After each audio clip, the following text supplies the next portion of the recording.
Good morning and good afternoon, everyone. I'm Richard Williams, the Head of Investor Relations at Unilever, and I'm pleased to welcome you to today's deep dive on Unilever's Prestige Beauty business. I'm joined by Fernando Fernandez, our incoming President of Beauty and Wellbeing, and Vasiliki Petrou, Group CEO for Prestige.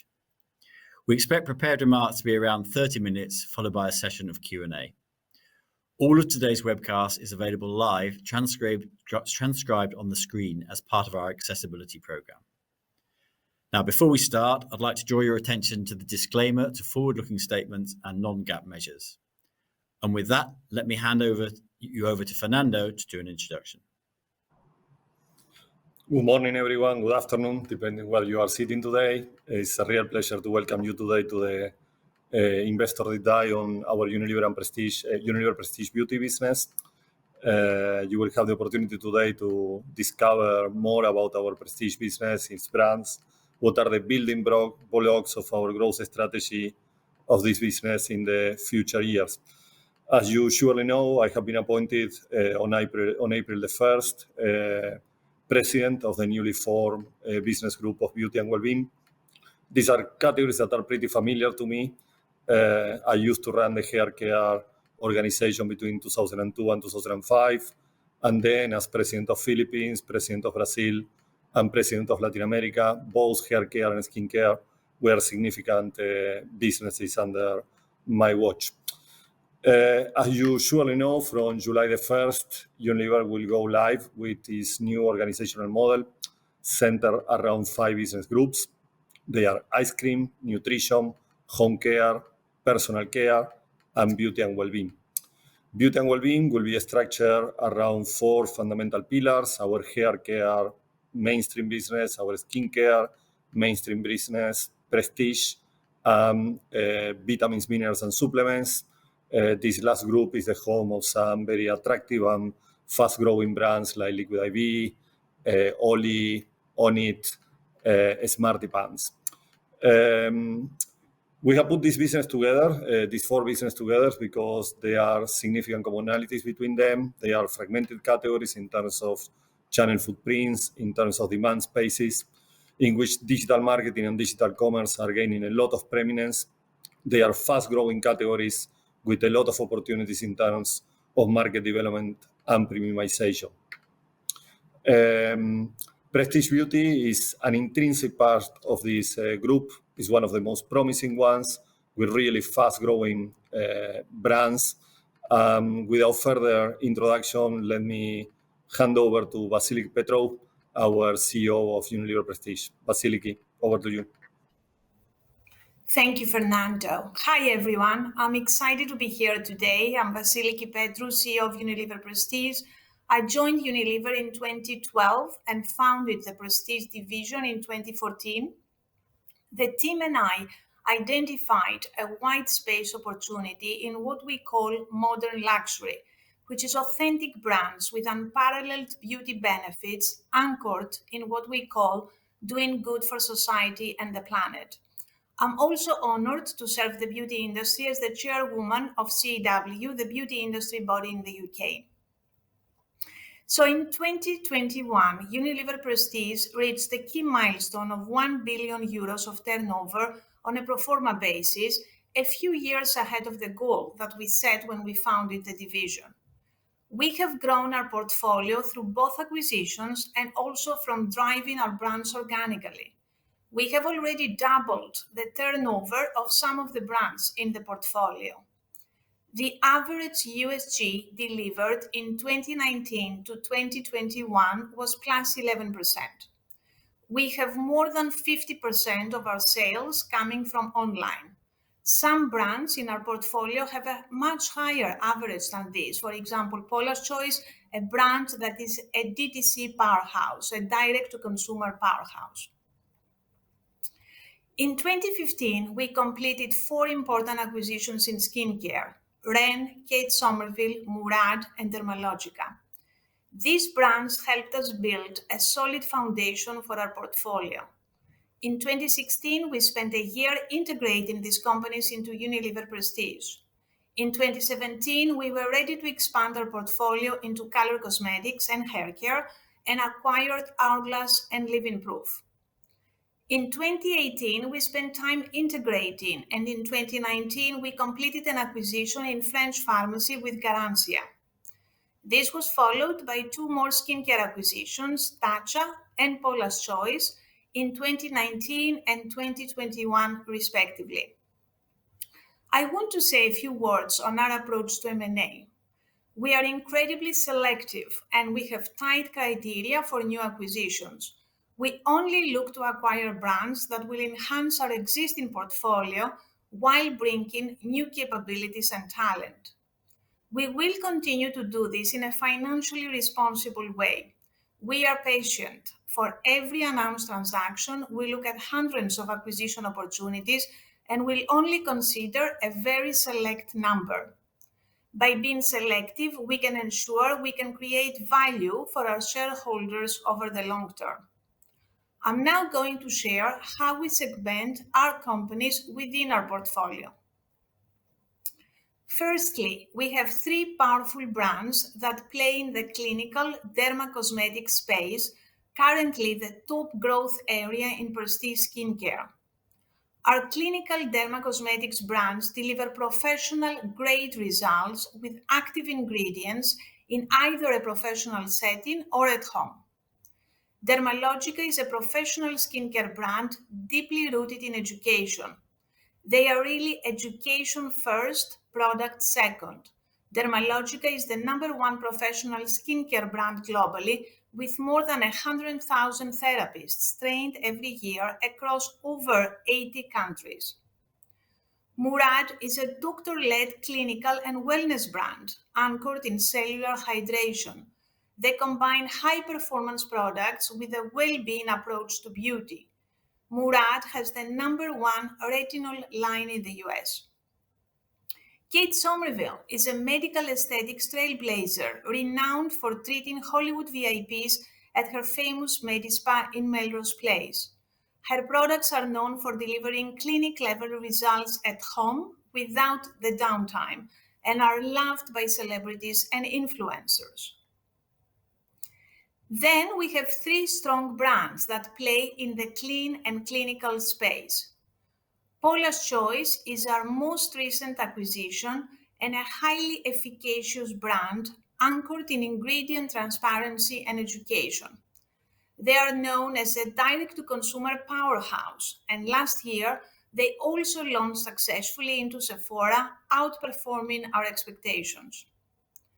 Since 2000, Ren have been the pioneers of clean, working with nature's most powerful and bioactive ingredients and creating clinically proven high-performance products. Last year, they launched the world first with an infinitely recyclable alternative to a sachet sample which is made from aluminum.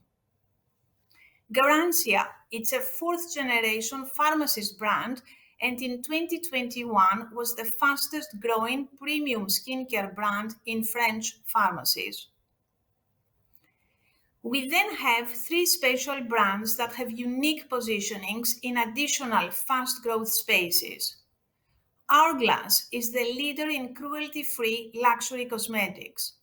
An innovative brand for both consumers and makeup artists, this year they launched into domestic China following the change in regulation that previously required animal testing, and this is an exciting moment for the brand. Tatcha is a luxury skincare brand anchored in Japanese rituals. It is a leading brand in Sephora and is recognized as a social and digital pioneer. Tatcha recently launched in the UK to unprecedented consumer demand. Living Proof is a biotech hair science brand created together with MIT. The brand holds more than 100 patents globally. They are one of the top-performing prestige haircare brands in the US and have the #1 dry shampoo product in the US market. Now, I wanted to give you a quick overview of the wider premium beauty market and where Unilever Prestige sits within it. The $130 billion premium beauty market is a big, fast growth space. While it is smaller than the mass market, it is growing at a faster rate and is projected to grow plus 8% in the next 5 years. There are 4 key categories within premium beauty: skin, fragrance, color cosmetics, and hair. Skincare is the core category within our portfolio. It was an intentional strategic decision to lean into skincare early, anticipating the growth and knowing that it would be the most advanced category to get right. Skincare is seen by consumers as the most expert-driven and therefore most difficult to crack.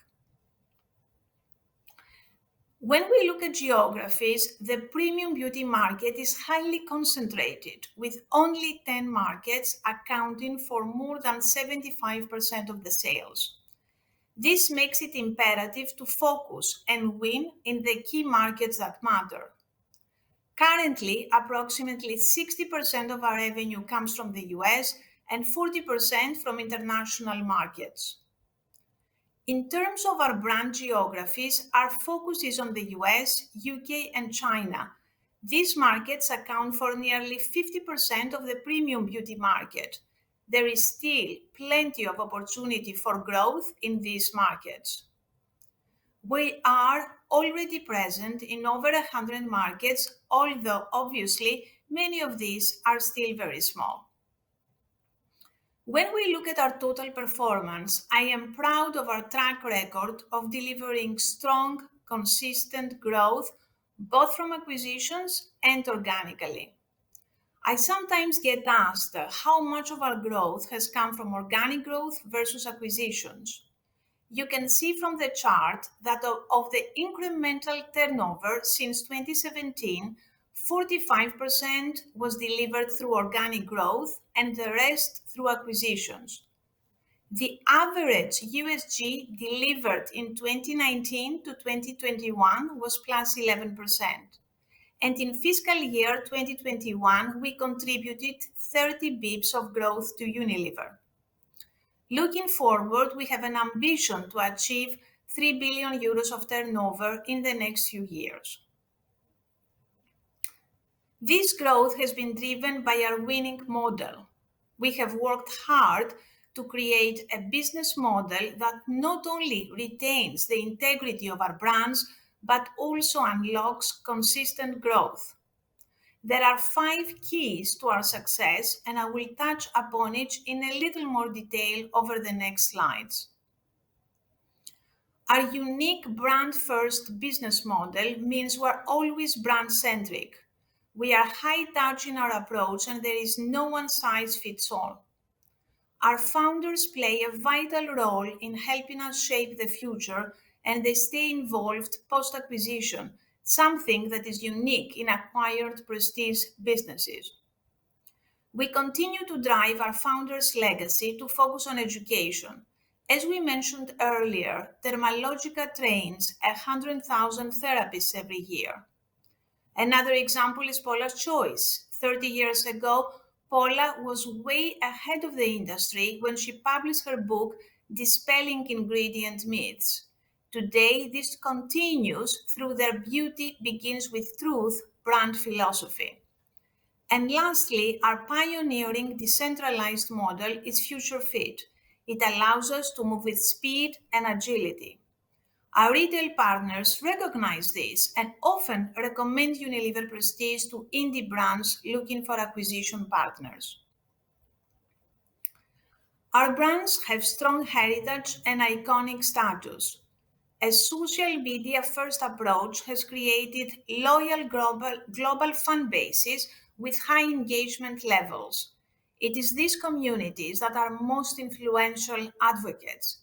This community power was demonstrated during the recent Tatcha launch in the UK, which generated waiting lists, record sellouts, and top-tier press coverage.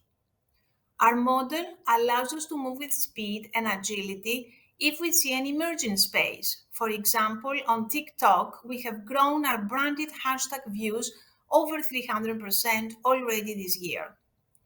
During COVID, we moved fast and pivoted the e-commerce business from 39% of our sales to more than 50%. And we pride ourselves on continually experimenting. We are proud to receive hundreds of nominations for industry awards every year because of our innovation. Alongside our in-house Trends Hub, who identify the key strategic spaces of the future, our founders play a key role in guiding our innovation. Ultimately, our goal is to always predict what the consumer will need before they can even articulate the need. This model allows us to identify future trends, often years in advance, and experiment first. This is also where the Unilever muscle really bolsters what we do. For example, Hourglass Red Zero was a partnership between the Hourglass team and Unilever R&D to create a superior red lipstick without the use of carmine, which is an industry-wide used ingredient to achieve red pigmentation in lipstick that is derived from female beetles. This took 3 years, 19 formulations, and 175 color experimentations. Leave-in-proof dry volume and texture spray has a patented technology for long-lasting volume, one of over 100 patents that the brand has in total. The Murad targeted wrinkle corrector is a great example of how superior innovation can create a snowball effect of positive momentum with great consumer reviews, viral status online, and impressive press coverage. The recent eye cream launch exploded on TikTok and is already on track to be the most successful new launch for the brand. Our brands are modern luxury powerhouses with authentic social impact missions. Our consumers have very high expectations. They must have great products and great results. That is imperative, but they also want to be contributing to something bigger. Each brand has a clearly defined social impact mission and activations. For example, Dermalogica created FIGHT, which is financial independence through education. The program delivers education, training, scholarships, and business accelerator programs. Yearly, 100,000 Dermalogica trained professional skincare therapists have access to this support, which in turn maximizes their business potential. Ren We're Allies is a first of its kind partnership led by Ren that brought together competitor brands tackling packaging waste and call for a change. And since inception, Tatcha has supported an education fund in partnership with Room to Read that is dedicated to girls' education globally. Retail partners often come to us for our expertise when shaping their social impact and sustainability pledges. They also partner with us on activations that their consumers love.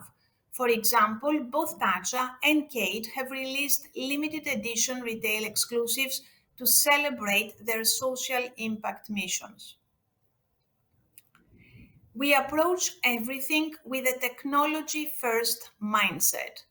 It is a journey, but as a portfolio, we have led the way in a number of first-to-market or first-to-industry technologies.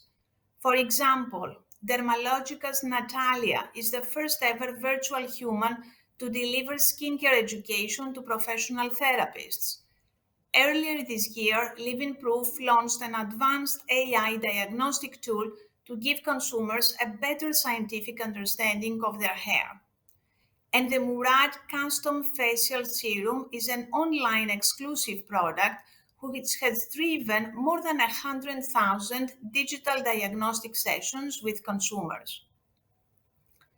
We have talked a lot about the Unilever Prestige business and brands, but it is important to highlight the great advantages that we are able to support our brands with thanks to Unilever. Unilever brings world-class R&D. You have heard me talk about the collaboration on Hourglass Red Zero, which is obviously one of the many examples. We also have sustainability leadership, global consumer understanding, an international footprint, for example, that has supported our expansion into China, and operational excellence, for example, logistics, warehousing, and a professionalized S&OP process. Now moving on to China. As you saw previously, China is the #2 global market for the premium beauty category. Despite us being cross-border only until 2021, China is now Unilever Prestige's third biggest market. We entered the China domestic market for the first time in 2022 and have seen strong demand from Chinese consumers for authentic products with high efficacies. At this point, we have been doubling the business every year and are enjoying seeing high levels of brand excitement in the market. Murad is a top cross-border prestige skincare brand on Tmall, and Hourglass became a leading exclusive brand within Sephora in China soon after launch. We're also incredibly proud to have been the first company to achieve a domestic license without animal testing following the regulation change. In summary, as you can see, we are incredibly proud of the Unilever Prestige achievements to date, and we're confident that actually the best is yet to come. We have built a solid portfolio of powerhouse brands, brands which will play in the modern luxury space. They are loved by consumers and they have authentic social impact missions. These, underpinned by our brand-first business model, built on speed and agility and technology-led innovation, will support us in our ambition to reach 3 billion euros of turnover in the next few years. As we go to Q&A, we wanted to end by showing you the Tatcha experiential pop-up in Covent Garden in London, which opened to celebrate the brand's launch into the UK last week. The results have been fantastic. Now, over to Richard for your questions. Thank you, Vasiliki. Just as a reminder, if you'd like to ask a question, then you simply type it onto the webcast page. So the first question is one about the relationship with Unilever from Martin Debut at Jefferies. How do you go to market and how do you capture synergy both within the business and with the rest of Unilever? Do you have one prestige skincare sales force, for example, or does each brand have its own go-to-market resource? How much resource do you share with the rest of Unilever? Thank you for the question. Great question. The brands, the companies work together to share learnings. We have what we call a center of excellence where we share a lot of learnings, whether it's media, influencers, commercial strategies with key customers. The various centers of excellence are key to our success, cross-fertilizing learnings and kind of integrating the intelligence. The intelligence is not linear, it's actually iterative because I don't want the companies to kind of reinvent everything from scratch. They always experiment and learn from each other.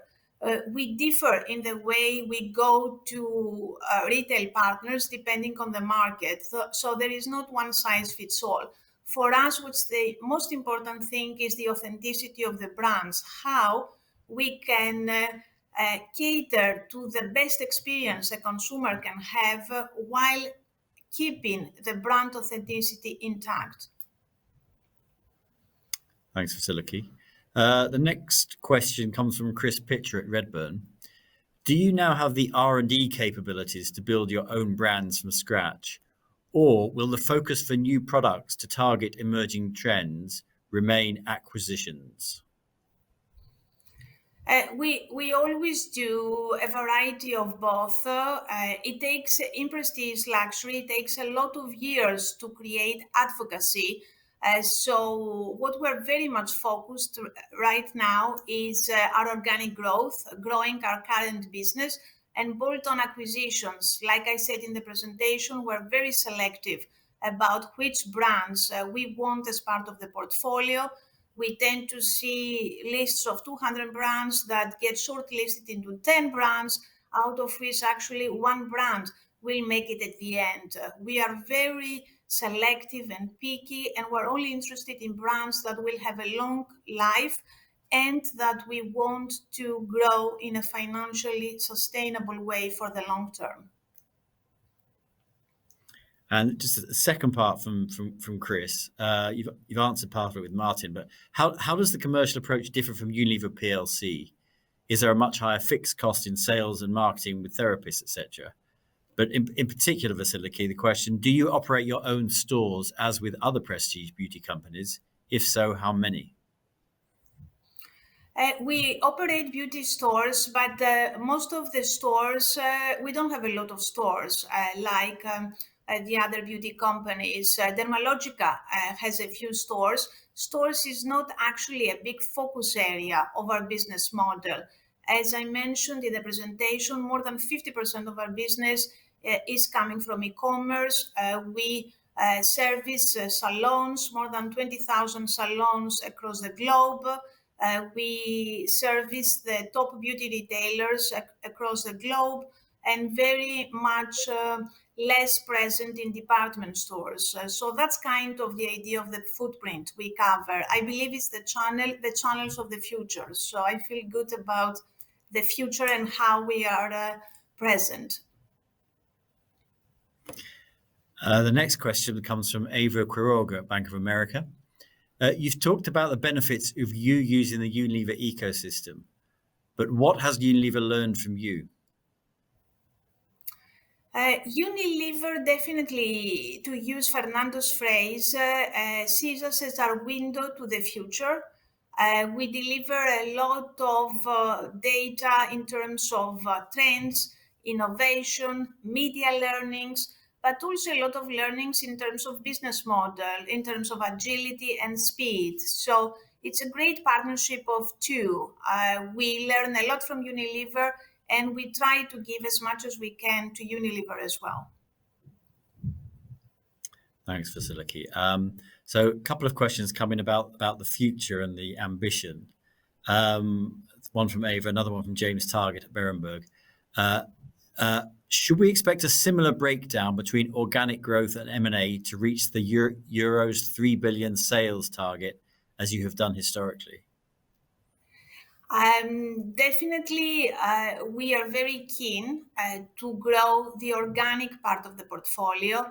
As I said in the presentation, there is so much headroom in already the big markets like US, UK, and China that make up 50% of the premium beauty sales. We will look for bolt-on acquisitions. That is a process which is quite rigorous because we always look for very strong brands with global appeal, brands that will grow and will be relevant for the next 15 years, and will be patient in finding them. We are not in a rush from that point of view. The organic growth is part of what we can control. The M&A, obviously, we can't control because the best brands will come when they are ready to come, and we're very keen to be selective as well. And another question about the ambition in terms of size from Warren Ackerman at Barclays. Why is the target euro 3 billion, not say euro 5 billion? Is there a reason 3 billion to get to be top five? I'm just trying to understand why 3 billion. I always have a saying with my team, we need to walk before we run. So 3 billion is my next milestone. And obviously there is a bigger ambition to 5 billion at some point. I cannot define the exact time horizons at this point. All I want is to grow consistently at the organic portfolio and buy the best assets when they come. Okay. And the next question is about the founders. How many of the original founders from the acquired brands are still with the business? Most of the founders actually are still with the business, with the exception of Ren, because the founder moved on to something else. Founders are a key part of our secret sauce. We love partnering with them because they have a great vision of the compass of the brands, but also keep us very much anchored into authentic stories that are very relevant for consumers today. So they tend to vary in terms of what they do. Some are work on innovation, some are CEO and founders. It really depends on their passion, but also what the business needs. Okay, thank you. And a very specific question, again from James Target at Berenberg. Which brands in the Unilever Prestige portfolio have the most long-term potential in the China market? And would you consider acquiring domestic Chinese brands? Great question. All of my brands actually are quite relevant in the Chinese market. Already Murad is a top ranking brand in cross-border, but also domestic China. Hourglass has started with unprecedented success already. It's a leading brand in Sephora, our exclusive partner for the first year. So I see a lot of advocacy and a lot of demand coming from the Chinese consumer. We knew that already from the Asian consumer in the US, and this is something that gave us also strong confidence about the potential of the Chinese of our brands in China. In terms of, there was another question, which was, am I going to buy a local Chinese? We always look at great assets. They could be in China, they could be in another market in the world. I'm always open to great brands. And another question about R&D, Vasiliki, from Tom Sykes at DB. How is the R&D function organized between that which sits just in the Prestige Beauty bands and that which is part of the central Unilever function? So we have R&D teams that are part of the brand companies. That's very important to us because we want to keep the innovation as close to the heart of the brand as possible. But we also partner with Unilever R&D because there are some beautiful technologies that are too expensive to market for the mass brands, but they are perfect for us. So there is a lot of trickling up of technologies that is relevant for Prestige. I can give you great examples of microbiome technology that went into scalp care living proof, great Unilever technologies that went into the dark spot corrector for Murad. So it's a combination of both. Okay, thank you. So 2 or 3 questions coming in about targeting and your compensation, Vasiliki. Is the focus of targeting put on organic sales growth rather than margin enhancement? I don't think I can discuss remuneration details, but definitely we're always targeted on both top line and bottom line. Okay, thank you. And a question from James Edward Jones at RBC. How vulnerable do you think your business is to the event of a consumer downturn? Great question. We looked at the past. I know the past is never a good predictor of the future, but at least we looked back in 2008 at the recession. And what you see is that luxury and the premium beauty is a sector that quickly bounces back. This happened back then in 2008. It has happened post-COVID as well. And I always use with my team this example of dreams.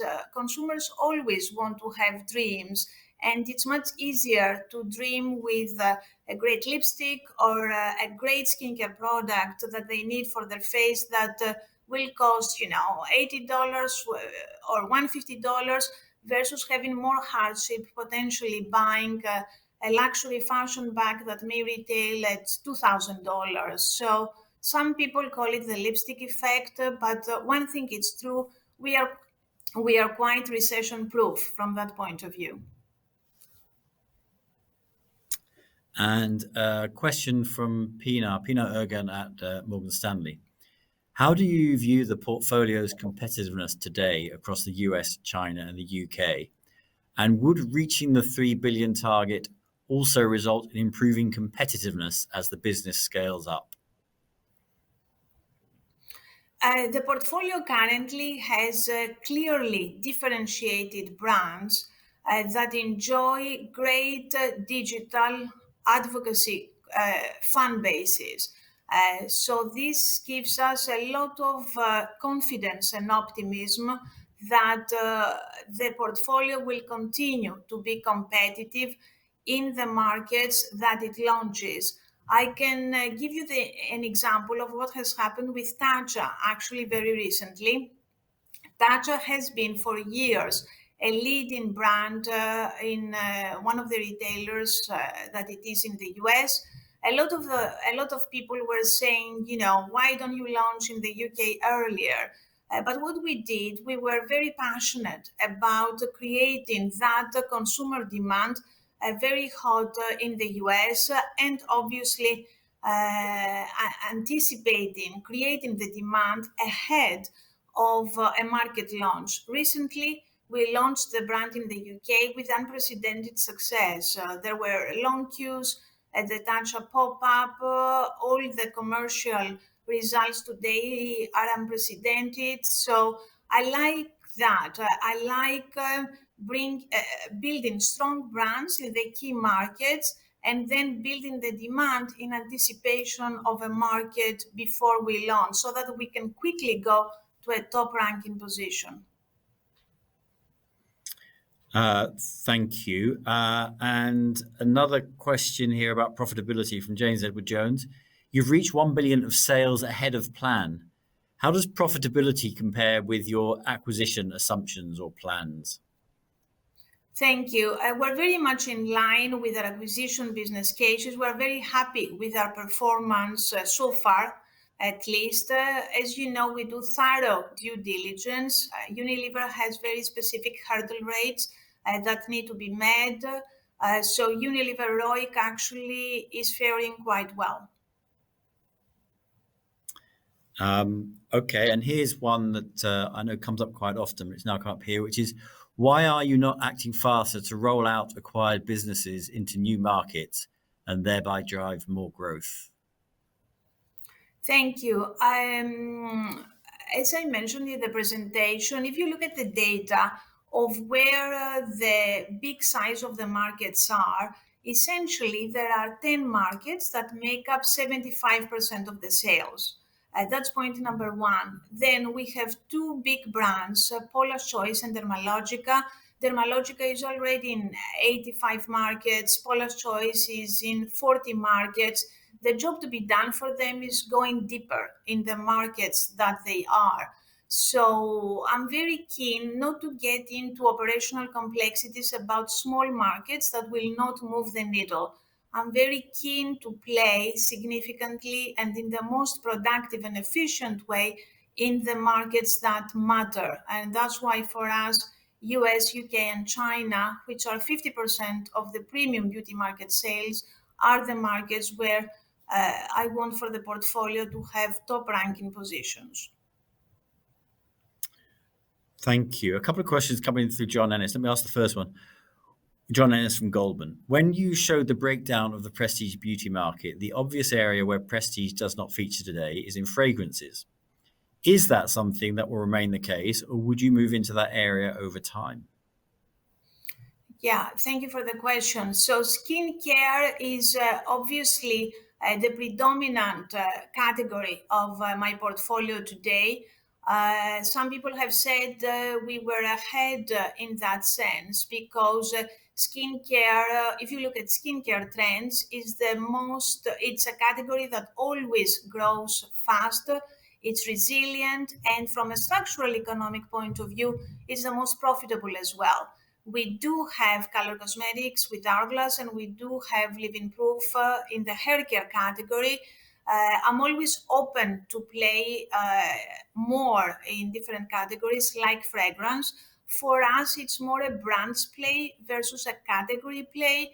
We are looking always for the hottest brands that are going to be relevant for the future. We don't obsess the fitting a category box from that point of view. Thank you. And then a follow-up question from John was, in your view, what are the key advantages of having smaller challenger brands in this segment versus some of the bigger players in premium skincare? I believe you always need both.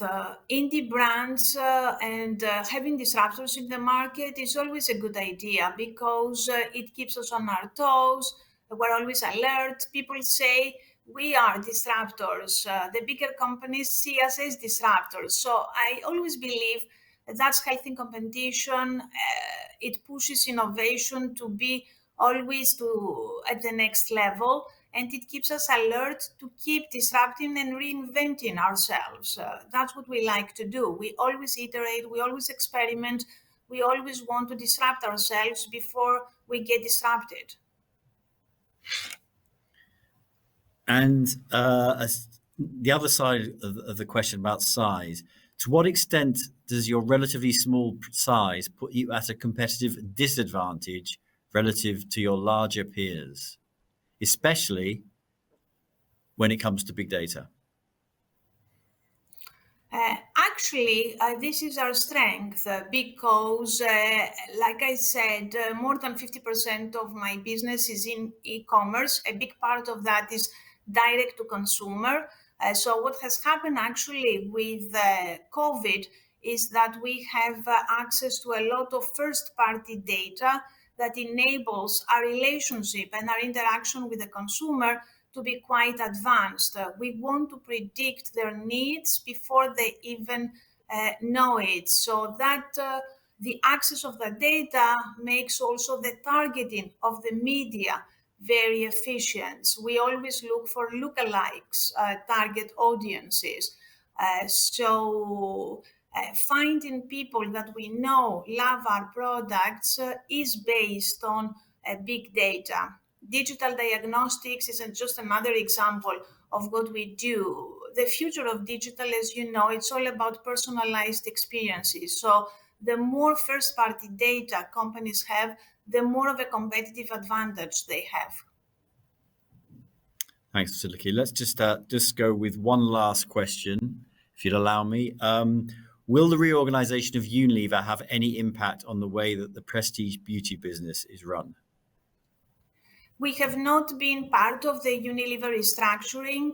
We have kept and we are keeping basically our independence. I will continue to be CEO of Unilever Prestige. So we are not part of the broader Unilever changes. We will continue to basically run as business as usual. Okay, thank you, Vasiliki. I think we need to end there. Can I thank you, Vasiliki, for the presentation and for putting yourself on the Q&A spotlight for 20 minutes, and also to Fernando for the introduction.